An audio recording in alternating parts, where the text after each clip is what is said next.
बाहर मत जाओ। हाँ, तो रोज रोज बाहर जाके गंदा करके आते हो। बैठा बैठा, थोड़ा बात करना है तुमको। हाँ, आज बाहर मत जाओ, तो रोज रोज बाहर जाके एकदम अपना शरीर को गंदा करके आते हो। आज मत जाओ, ठीक है? इधर देख, इधर इधर, इधर देख, नौटंकी, इधर देख,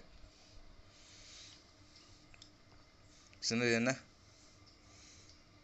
बाहर मत जाओ, जैसे कि घर में मत जाओ,